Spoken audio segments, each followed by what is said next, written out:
Binafsha shu'lasi 13-qism. Keksa odam dedingizmi? Ha, shunday. Qasr ko'p hollarda tinch, har xil ovozlardan xoli bo'ladi. Keng makondagi bu tinchlikni faqat xizmatchilarning ora-sira kundalik tozalash va shunga o'xshash ishlarni bajarishlarigina buzishi mumkin. G'ala-g'ovur katta xo'jayin uchun kechki ovqat dasturxoni yozilgunga qadar davom etadi. Xizmatchilar kechki taom dasturxonini yozib, o'z uylariga ketadi. So'ng tong otgandan keyin yana qaytib kelishadi. Ular uyga ketgan paytda xo'jayinning xizmatini faqat o'zimiz bajaramiz. Tunda bizga ehtiyoj sezadilarmi? Hasina Hayoning yuziga tamaki tutunni puflab javob qaytardi. Xo'jayin aslida mustaqil, boshqalarning ko'maklashishini yoqtirmaydigan, ishlarini o'zi bajaradigan odam. Lekin yoshi kattalashib, jismini bemorlik egallagach, yordamchi yollashga majbur bo'ldi. Hali ham nima ish qilishimiz kerakligini tushunmadim. Hasina tamaki qoldig'ini oyoq kiyimining ostiga tashlab ezg'iladi. Sendan talab qilinadigan narsa shu yerda bo'lgan paytingda xo'jayinning talablarini bajarish. Ish vaqting quyosh chiqishi bilan yakunlanib, quyosh botgandan keyin yana boshlanadi. Bu odam uxlamaydimi? Hasina o'rnidan turib javob qaytardi. Uxlaydi, lekin nimadir kerak bo'lib qolsa seni chaqiradi. Uy juda katta, xo'jayin meni chaqirayotganini qanday bilaman? Hasina devordagi qo'ng'iroqchaga ishora qildi. Mana shu qo'ng'iroqning jiringlashi xo'jayin seni chaqirayotganini anglatadi. Sizchi? Nima men? Siz yonimda bo'lmaysizmi? Men ertalabki ishlarga qarashaman. Shuningdek, xo'jayinga nonushta tayyorlash ham mening zimmamda. Chunki xo'jayin bu ishni mendan boshqasiga ishonmaydi. Mening ish vaqtim seniki tugashi bilan boshlanadi. Hamma narsani yaxshi tushunib olganingga ishonchim komil bo'lishi uchungina hozirgacha shu yerdaman. Lekin men hech narsani tushunganim yo'q, dedi Hayo talmovsirab. Hasina oshxonadan chiqarkan, Hayoni tinchlantirdi. Xavotir olma, hammasi yaxshi bo'ladi. Hayo xavotirlanib, qayerga? Uxlash uchun albatta. Shu yerda yashaysizmi? Hasina tabassum qildi. Xonam yo'lakning oxirida. Agar biror narsaga ehtiyoj sezsang, eshigimni taqillatib o'tirma.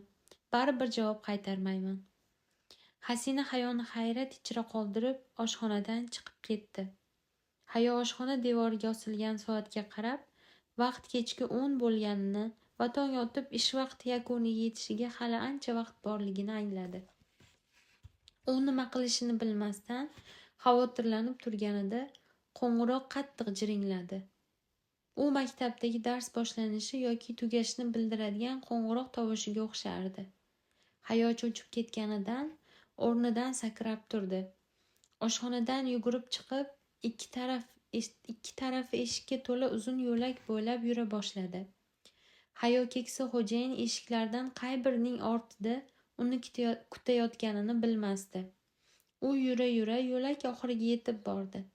Qarasa, turli chiroyli rasmlar bilan to'la katta mehmonxonaga kelib qolibdi.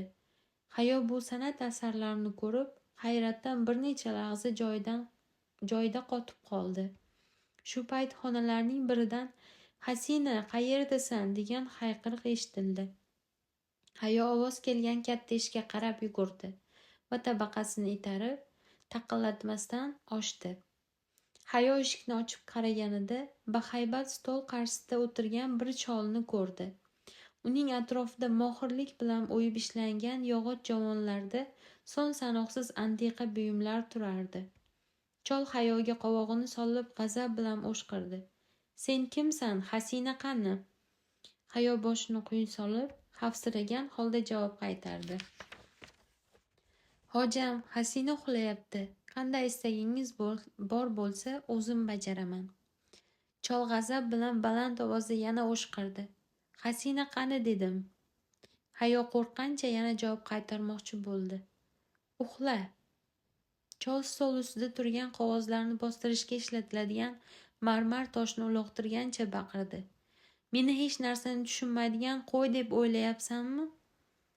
Hayo o'zi tarafga uchib kelayotgan toshdan qochdi va boshini quyi soldi. Unday emas hojam, uzr so'rayman. Chol indamasdan keskin nigohlari bilan Hayoni boshdan oyoq ko'zdan kechirdi. Qahva tayyorlashni eplay olasanmi? Boshini egib yerga qarab turgan Hayo cholning ko'zlariga qaramasdan javob qaytardi. Harakat qilaman hojam. Chol keskin ohangda to'ng'illadi.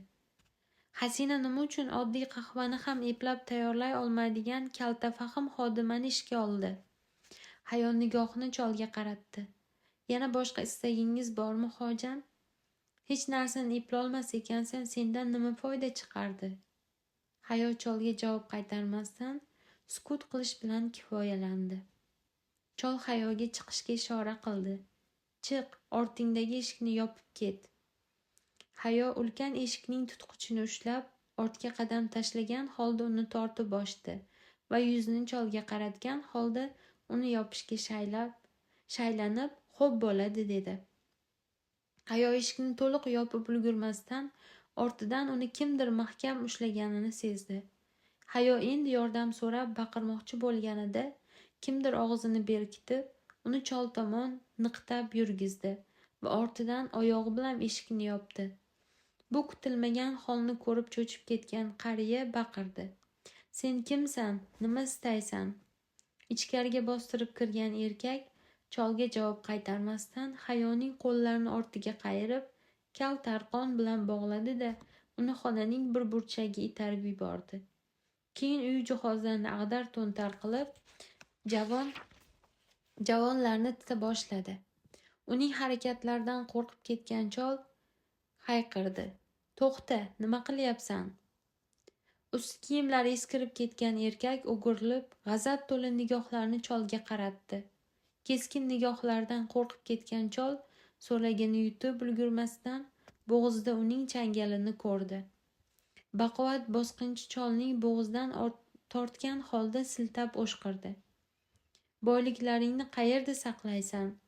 Chol tipirchilagan holda, "Qanaqa boyliklar haqida gapiryapsan? Ayyorlik qilma, qari to'nka. Badavlat ekaningni yaxshi bilaman. Bunaqangi qasrda kambag'al odam yashamasligi ma'lum." Chol bo'g'zini bosqinchining changalidan chiqarishga urindi. "Qo'yib yubor, nafasim qaytib ketyapti." Bosqinchi cholning bo'g'zini qo'yib yubordi va qarshi tarafga, katta stol ro'parasiga o'tirdi. Bosqinchi o'tirishdan oldin tamakisini yoqib oldi. So'ngra xotirjamlik bilan tamaki tutunini chiqargan holda gap boshladi. "Boyliklaringni qayerga yashirgansan?" Chol nafasini rostlab bosqinchiga qaradi. "Bu yerga meni o'marish uchun keldingmi?" Bosqinchi mushtini stolga urgancha baland ovozda o'dag'ayladi. "Bema'ni savollaring bilan vaqtimni behuda ketkazma." Bu vaqt xona burchagida yotgan Hayo qo'rquv bilan bo'layotgan vaziyatni kuzatib o'tirardi. U o'rnidan turib, qochib chiqishga o'zida kuch topolmadi. Qo'llari bog'langani va xona eshigi yopiqligi harakat qilish imkonini bermasdi. Bunday vaziyatda eshikni ochishga bo'ladigan har qanday urinish hayotini xatarga qo'yardi. Shu sababli Hayo bo'layotgan vaziyatni jimgina kuzatib turish bilan cheklandi. Bosqinchi g'azab bilan choldan so'radi. "Hey ahmoq chol, hali uzoq kutamanmi?" Chol bosqinchi g'ijim qilgan ko'ylagini to'g'rilab tabassum qildi. "Ahmoq ekansan." Bosqinchi bor kuchi bilan o'shqirdi. "Senga faqat 1 daqiqagina vaqt beraman. Yo menga boyliklaring joyini ko'rsatasan, yoki seni ham, manovi xodimani ham o'ldiraman. Ana o'shanda ko'ramiz kim ahmoqligini." Chol oldida turgan kumush ruchkani olib, xotirjamlik bilan yoza boshladi. Bosqinchi cholni nima deb yozayotganiga sinchiklab qaradi. "Boyliklar joylashgan makon xaritasini chizyapsanmi?" Chol yozayotgan so'zlaridan ko'z uzmasdan yozishda davom etdi. "Bu yerga qaroqchilar xazinasini o'marishga keldim deb o'ylayapsan shekilli." Bosqinchi g'azablanib tahdid qildi. "Mana shu ruchka birozdan keyin ko'ksingga sanchiladi." Chol qiyo boqmasdan yozishda davom etdi. "Eshit." Bosqinchining qoni qaynab ketdi. "Nima? Meni shuncha mol davlatni senga o'xshab ahmoqlarcha baqirib to'plagan deb o'ylaysanmi?" Bosqinchi g'azabi qaynab hayqirdi. Hoyjonidan to'ygan to'nka, men ahmoq dedingmi? Chol xotirjamlik bilan ruchkani chetroqqa qo'ydi. Tamom bo'ldim deyaver, chunki uyim to'laligicha kameralar bilan jihozlangan. Kameralar ko'rinishingni va uyimga kirganingdan beri nimalar qilganingni yozib olmoqda. Bosqinchi masxaromuz ohangda dedi.